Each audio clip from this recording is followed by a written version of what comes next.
Olá, gente bonita. Estamos começando agora a nossa reunião de culto do Ministério Filhos da Graça. Eu gostaria de saudar você que já chegou nas nossas redes sociais. Seja mais do que bem-vindo.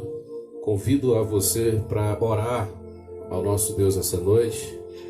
Em seguida, meu bem vai cantar uma canção conosco. E assim a gente vai, nessa reunião de hoje, fazer nosso mais glorioso papel, que é o de atribuir a Deus, também por meio de canção e por meio da propagação do Evangelho, o nosso louvor e a nossa adoração. Pai, nós louvamos o Teu nome pela graça, pelo privilégio de estarmos juntos esta noite. Te agradecemos porque Tu és o nosso Deus, a nossa vida, a nossa fortaleza. O Senhor tem nos ajudado em todas as coisas. Te agradecemos porque o Senhor reúne pessoas hoje por meio dos aparelhos. E peço que a palavra do Senhor e a graça do Senhor chegue em cada vida, em cada coração. Glorifique o Teu nome em cada um. É o nosso pedido, é a nossa oração, é a nossa palavra de gratidão em nome de Jesus. Amém. Meu bem. Boa noite a todos. A paz do Senhor para vocês. Estamos em um culto de adoração e louvor ao Senhor. Ele é o autor da vida. Ele que nos guia, que nos guarda, que nos protege. A Ele todo louvor, toda adoração, toda gratidão e toda ação de graças. Adore a Deus comigo. Mesmo se as circunstâncias te tentarem paralisar, siga cumprindo o seu papel, confiando no autor da tua vida. Tentaram me parar, me fazer desistir, mas eu não vou negar a fé que há em mim. Eu tenho uma missão, eu vou seguir Jesus, pois eu não abro mão do Evangelho da cruz. Mesmo que pedras venham contra mim e com palavras queiram me intimidar, maior é aquele que está em mim. Com Jesus sempre vou me levantar. Eu olho pra Jesus, pro amor de Deus na cruz. Eu clamo, Abba, Pai, ó, vem com seu poder. Eu olho pra Jesus, pro amor de Deus na cruz. Nada pode calar o autor da vida. Aleluia.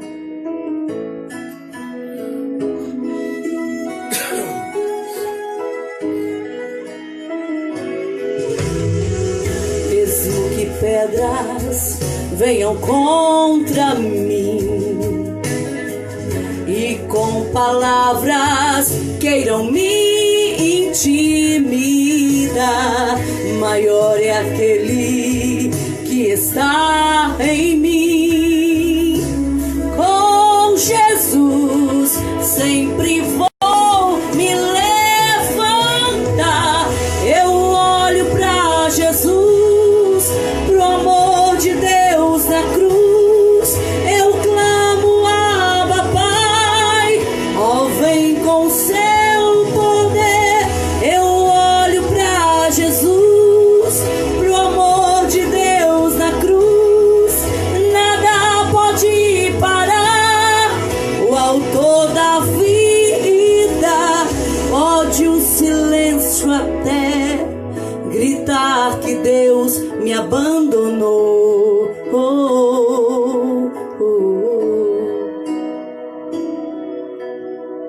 Eu vivo pela fé, pois tem um Deus que estende a mão para me levantar. Sei em quem eu tenho crido e que é poderoso para fazer além.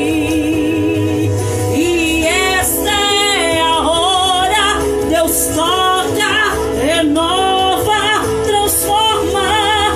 Tenho vida em Deus, vida em Deus. Tenho força em Deus, esperança em Deus. Tenho tudo em Deus.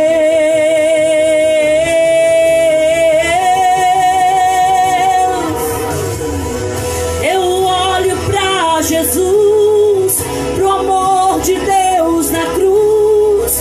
Eu clamo, Abba, Pai, ó vem com seu poder. Eu olho pra Jesus, pro amor de Deus naquela cruz. Nada pode parar o autor da vida. Aleluia. Nada pode parar ao autor da vida. Amém. Aleluia. Obrigado, meu bem. Que bom poder cantar canções que de verdade anunciam o Evangelho, essa proposta tão rica que é a proposta de preservação da vida. Para Jesus, em muitas circunstâncias, aquilo que estava legitimado, aquilo que estava legalizado, aquilo que já fazia parte de um conceito de lei, de um conceito legal, era lido de modo que as pessoas, a princípio, não conseguiam compreender, porque a leitura de Jesus não é a leitura na letra, mas a leitura na essência da lei. A lei com toda a sua dureza, a lei com o seu modo rígido de olhar o comportamento das pessoas, tinha um propósito divino, que era o propósito de preservar a vida. Mas os intérpretes da lei utilizavam-se de cada letra que era lida e interpretava essa lei de modo que ela pudesse tirar a vida de outras pessoas e não preservar o bem da maioria. E Jesus, quando chega propondo e apresentando-se como autor da vida, ele faz leituras da lei que são absurdas, que são, entre aspas, questionáveis para a liderança religiosa daquela época, mas que de fato promove na vida das minorias, na vida daqueles que estavam sob o poder dos dominadores, na vida dos alienados, na vida dos marginalizados, essa possibilidade de viver. E não apenas de viver essa vida existencial na terra, mas sobretudo de viver uma vida eterna com Deus. E poder cantar isso é simplesmente extraordinário. Eu quero mais uma vez saudar a todas as pessoas que estão conosco essa noite. Você que chegou agora há pouco, seja mais do que bem-vindo. Nós vamos refletir rapidamente sobre um texto que Mateus registrou no Evangelho que leva o seu nome, no capítulo 13, a partir do verso de número 24. Se você tem o texto em mãos para acompanhar, esteja à vontade para fazer isso nesse instante. Mateus capítulo 13, a partir do verso de número 24.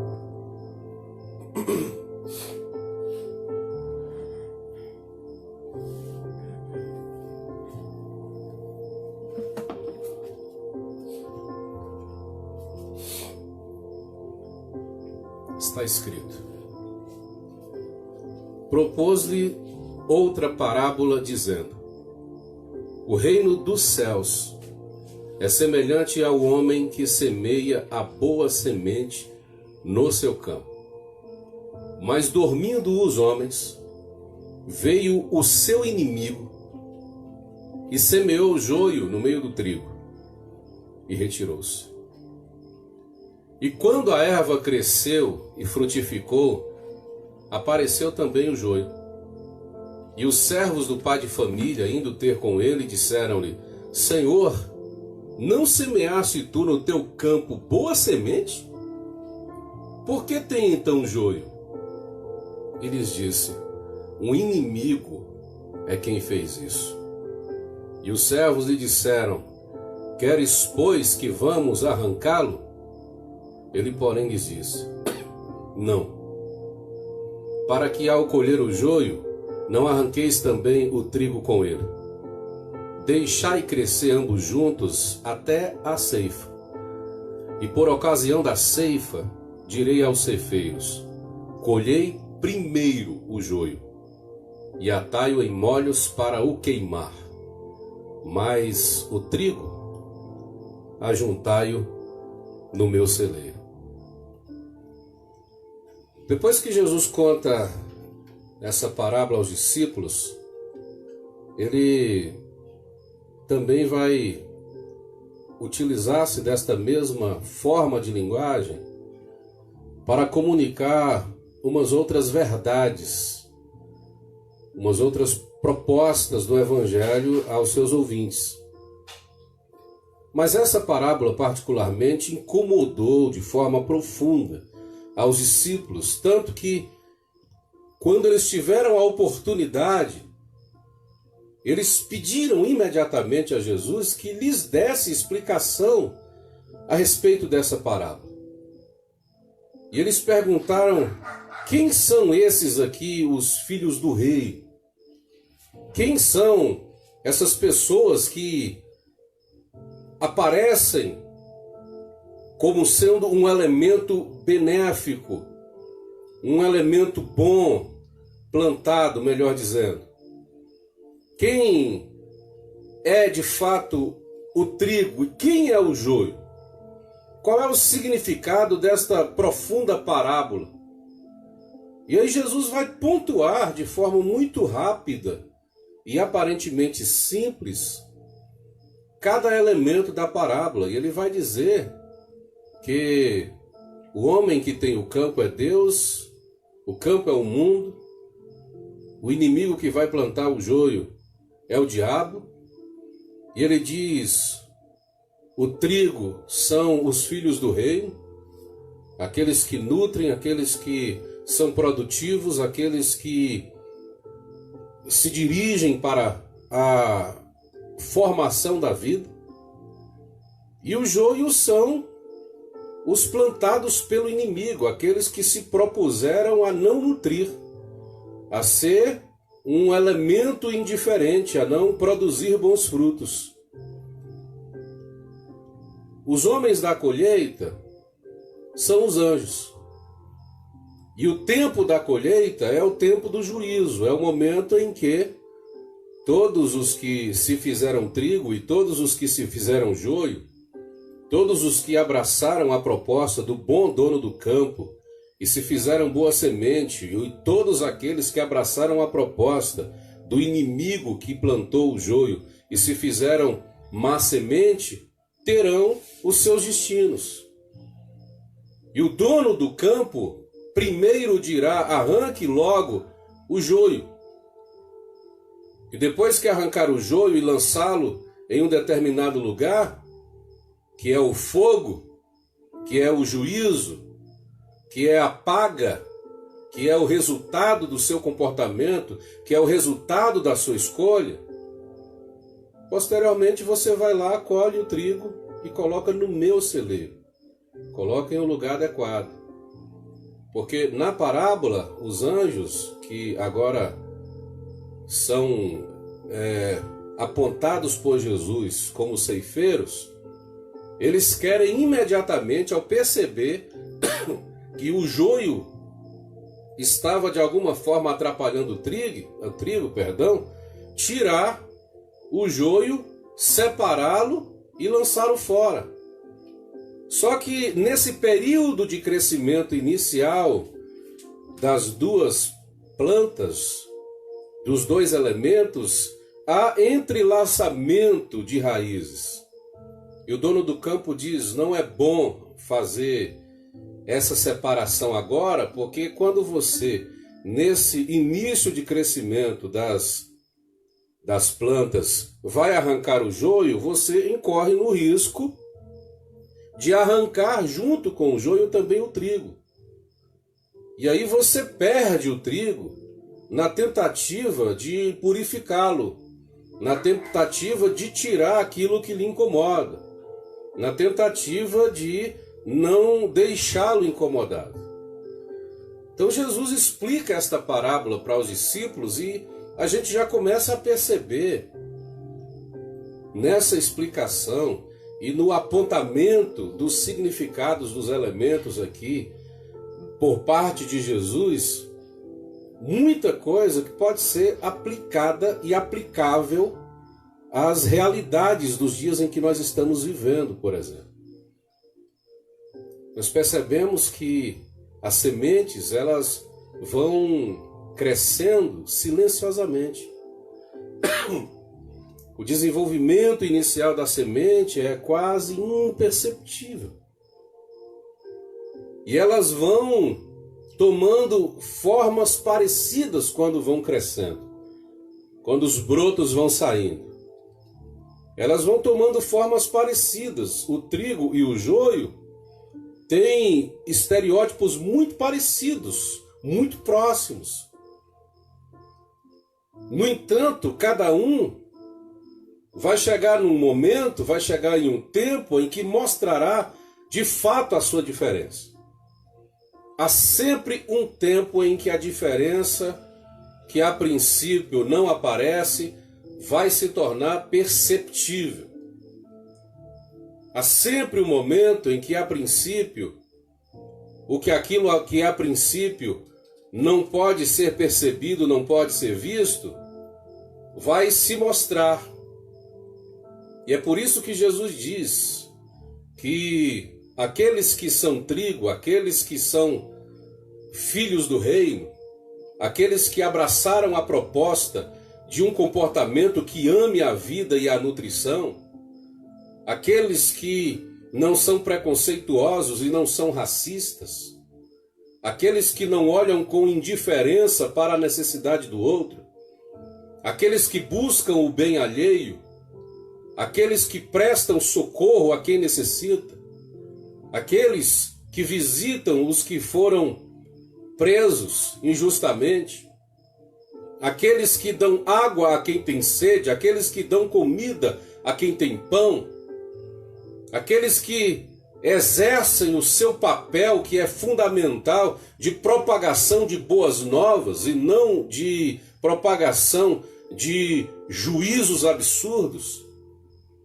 aqueles que proclamam, propagam e vivem o amor e não proclamam, não propagam e nem vivem o ódio, aqueles que, contrário ao sistema mundano, vai na contramão, aqueles que não se permitem viver por meio da inveja, aqueles que andam seguindo o caminho da fé e não das crenças, da fé que conduz o homem ao abraçar a palavra de Deus, a estender as mãos para aqueles que muitas vezes se fazem seus adversários, aqueles que perdoam, aqueles que choram, aqueles que lamentam, aqueles que interagem com o fim de fazer com que homens que estão à margem venham para o meio, venham para o centro, aqueles que dão comida,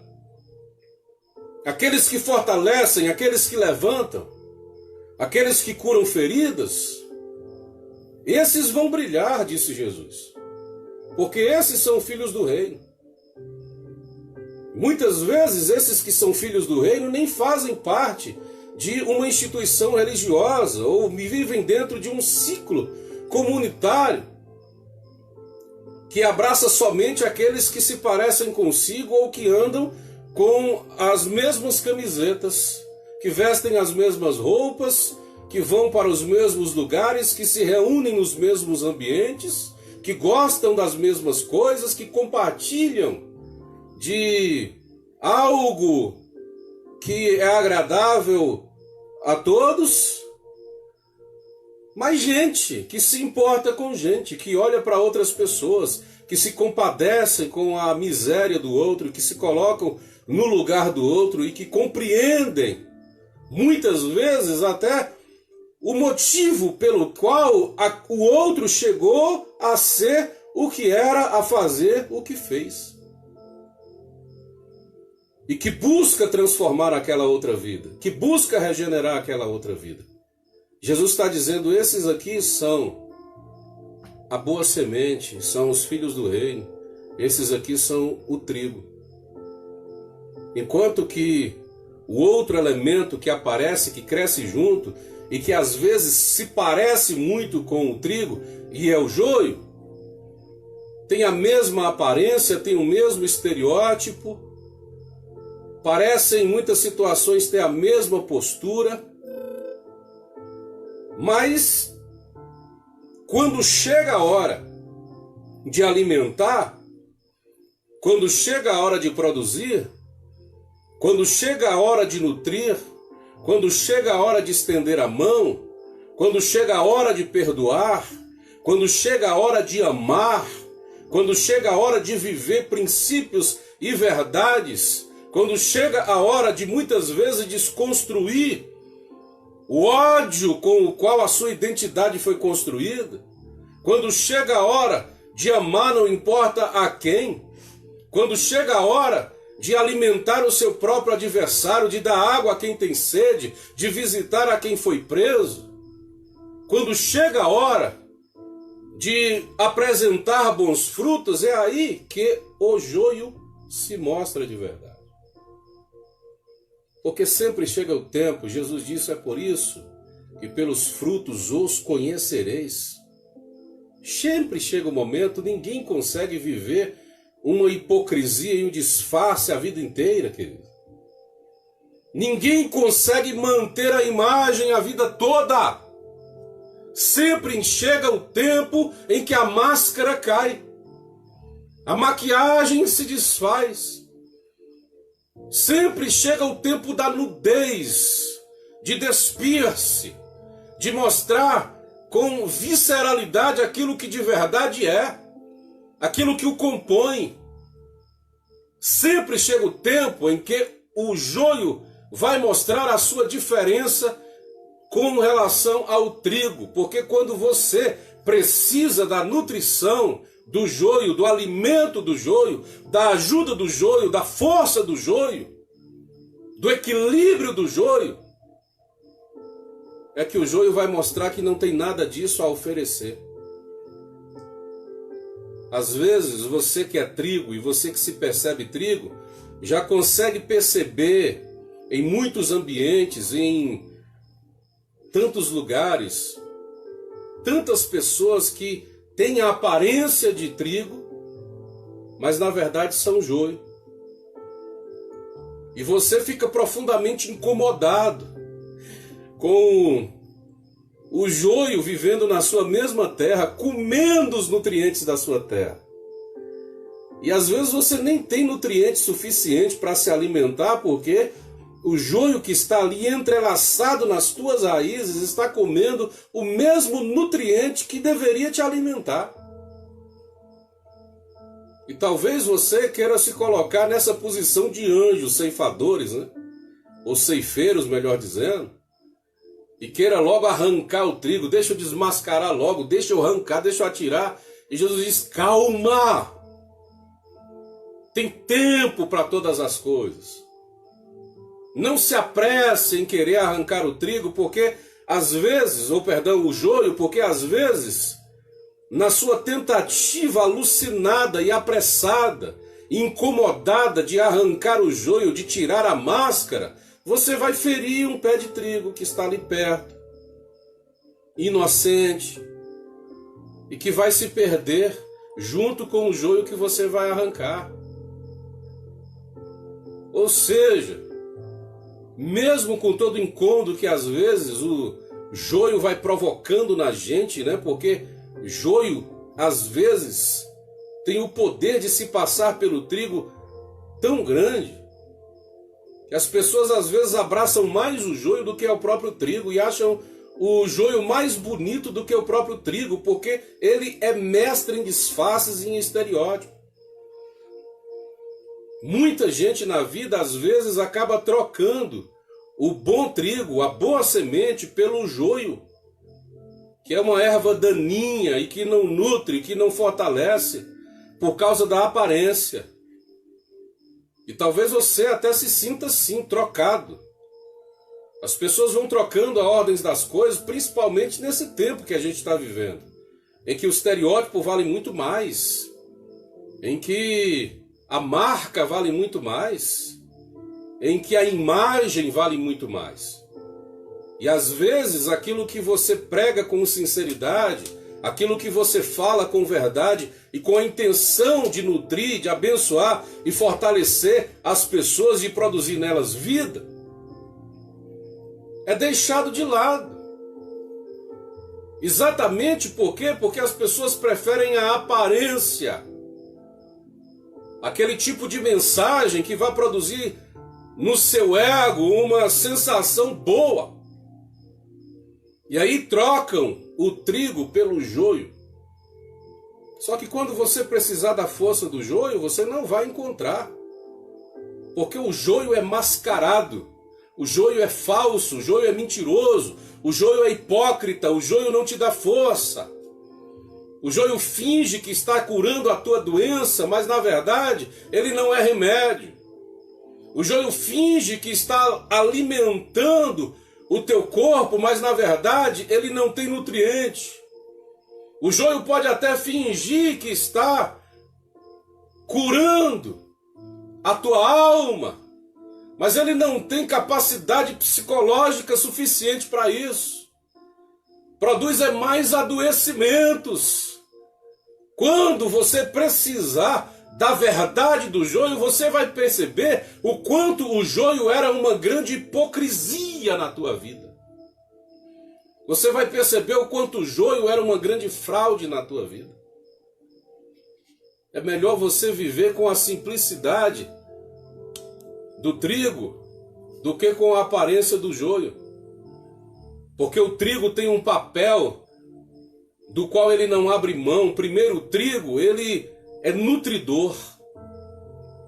É por isso que Jó disse que no momento da sua existência, em que ele mais precisava de nutrição, de nutrientes, de energia, de força, no capítulo 31, versículo 40, ele diz: por trigo me produziram cardos, e por cevada, joio. As palavras de Jó se acabaram quando ele disse isso. Ele precisou do trigo, ele precisou da cevada, e o que lhe apresentaram? Apresentaram a ele os cardos e o joio, que são elementos que não vão produzir força, que não vão dar nutriente suficiente para mantê-lo vivo. As palavras que diziam a Jó eram exatamente palavras que não produziam vida e eram recheadas de espiritualidade. Eram recheadas de moralismo. Os amigos de Jó, meu Deus do céu, há muito do que eles falam que você pode aproveitar, porque eles falam muitas verdades, mas que estão aplicadas à pessoa errada. Aquilo que está, entre aspas, legitimado, aquilo que está legalizado, aquilo que é letra, aquilo que está escrito, às vezes é aplicado na vida de uma pessoa, não com a intenção de fortalecê-la, mas com a intenção de matá-la. Assim também é a Bíblia. Mesmo estando escrita, mesmo estando revelado, mesmo estando legitimado, há algumas passagens e algumas coisas que estão no texto sagrado que não podem ser aplicadas a certas situações ou a certas pessoas em certas situações. Porque a intenção não é de produzir vida, a intenção é de matar. E Jesus soube se defender perfeitamente disso. Todas as vezes que o diabo tentava apresentar uma proposta bíblica, ele dizia: também está escrito. Às vezes o joio chega com essa aparência de espiritualidade, de moralidade, para dizer: não, o caminho é esse aqui, essa é a verdade. Mas utiliza-se da espada para poder tirar a vida, e não para produzir de verdade a justiça. Mas qual é o papel do trigo? Qual é o papel dos filhos do reino? Qual é o papel da boa semente? O papel da boa semente é não se precipitar com a presença do joio, é não se sentir incomodado, é não tentar fazer o joio acabar, porque, como já disse antes, o joio terá o seu próprio julgamento no seu tempo devido. O papel do trigo é ser o que é, e não querer competir com o joio, porque o joio é apelativo. O joio é jogador. O joio produz por meio da aparência. E as armas do trigo não são as mesmas armas. As armas do joio são as armas do estelionato. As armas do joio são as armas da hipocrisia, do disfarce. O joio não é verdadeiro e o trigo é verdadeiro. Então você não precisa utilizar-se da hipocrisia, seja o que você é, simplesmente. Quem é o que é não precisa ficar provando nada para ninguém. Quem é o que é não precisa ficar competindo com aqueles que jogam com armas da injustiça. Você não tem habilidade para isso. Você vai se perder, assim como mais tarde o joio também se perde. Porque nenhuma injustiça, nenhum comportamento ridículo como o comportamento do joio passa despercebido diante do juízo de Deus. Haverá um tempo em que o juízo de Deus se estabelecerá para todos aqueles que se comportaram como o joio. É só esperar o tempo da colheita, querido. Espere o tempo da colheita, não precisa se precipitar, não precisa querer aparecer. Você, sendo o que é, no tempo certo Deus vai te fazer aparecer. É o que Jesus diz quando ele explica a parábola do joio e do trigo para os discípulos. O trigo vai brilhar, porque ele tem um bom lugar, um lugar que foi reservado por Deus. E o joio será lançado no fogo. A intenção do joio, que é de o tempo inteiro aparecer e promover-se e utilizar-se dos meios mais obscuros para poder chegar aos fins desejados,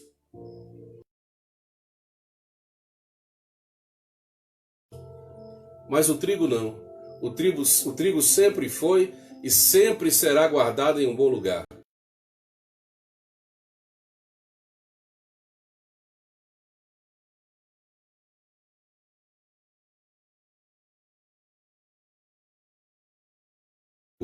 Em Gênesis 41, verso 49, se diz que José ajuntou muitíssimo trigo como a areia do mar.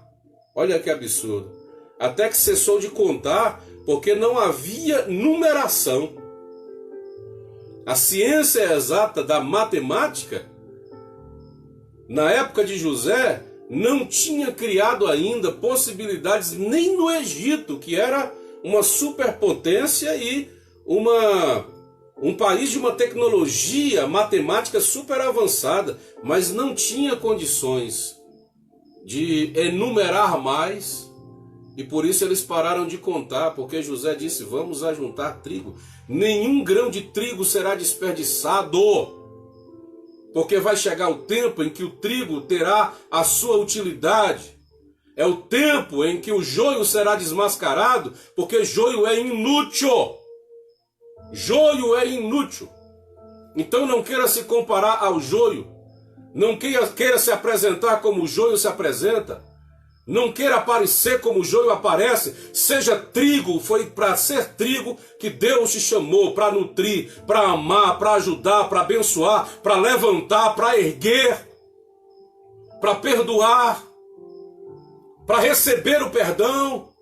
Foi para isso que Deus te chamou, para ser trigo.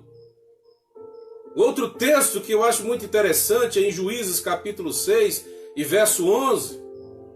Quando o povo de Israel estava passando por um momento de grande perseguição por parte de muita gente, o texto diz que o anjo do Senhor se assentou debaixo do carvalho que está em Ofra, que pertence a Joás, e Gideão, o filho de Joás, estava malhando trigo no lagar para salvar o trigo dos midianitas. Ele estava salvando o trigo, mesmo tendo que tirá-lo de um lugar, movê-lo de um lugar para o outro. Gideão, ele fez aquilo que estava até acima das possibilidades para salvar o trigo, porque o trigo tem um bom lugar reservado, querido. Então seja trigo, seja filho do reino, seja imitador de Cristo, siga os seus passos, ame até aqueles que odeiam você, mas ame aqueles que te amam,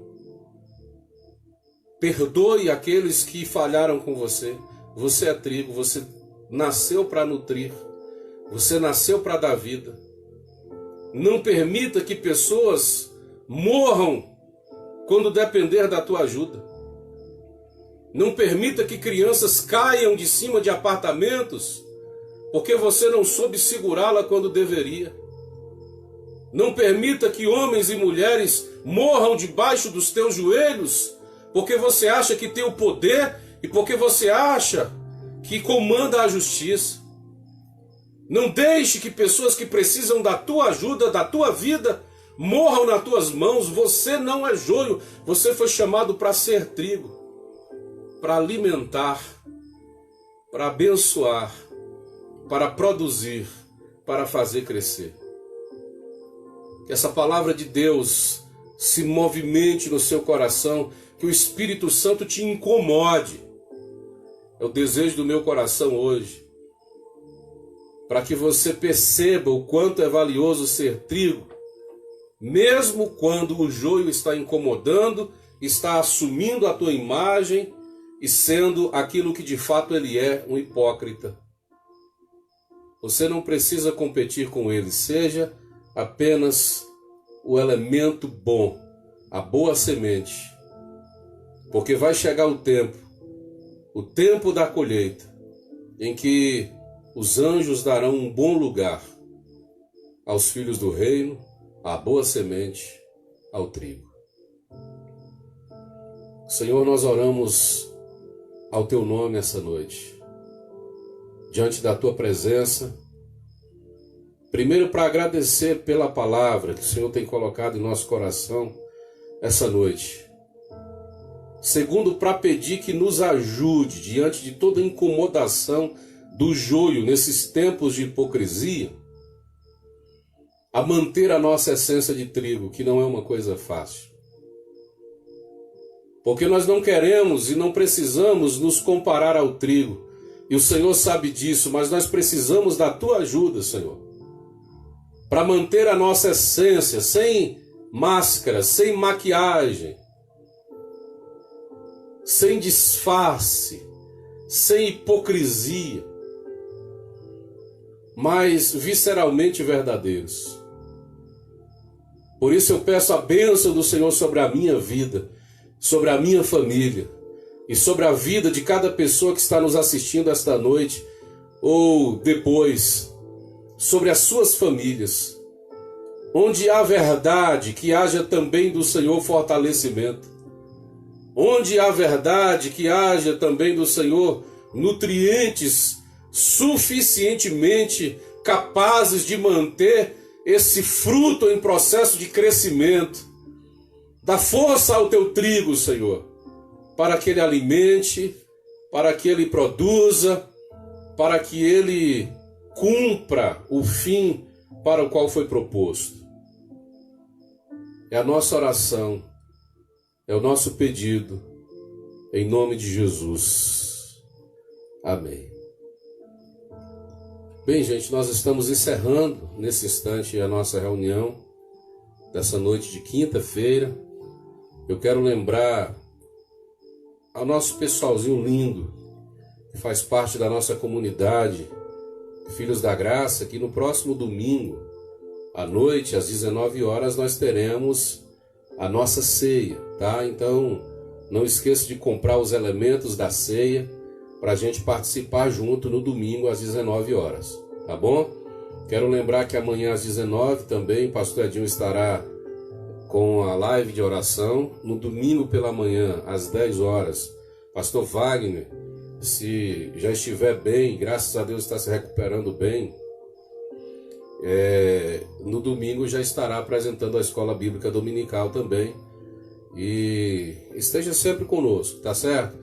Deixa eu pedir você mais uma vez que não esqueça de pedir às outras pessoas para nos assistirem, não só no IGTV, né, que vai ficar gravado aqui essa nossa reunião de hoje, mas também no nosso canal no YouTube, Ministério Filhos da Graça.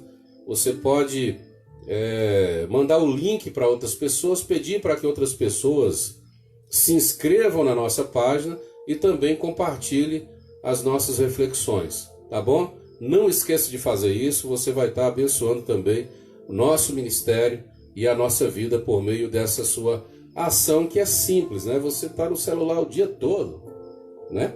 Então, ajude a compartilhar esta palavra, esta graça de Deus. Se tem abençoado você, por que não vai abençoar outras pessoas também? Ou eu estou errado? Então tá? Deus abençoe. Se Deus quiser, domingo a gente volta às 19 horas, tá? Um grande abraço, que o grande amor, a graça e o consolo do Deus Pai, Filho e Espírito Santo esteja com você e com sua família, não só hoje, mas sempre. Amém.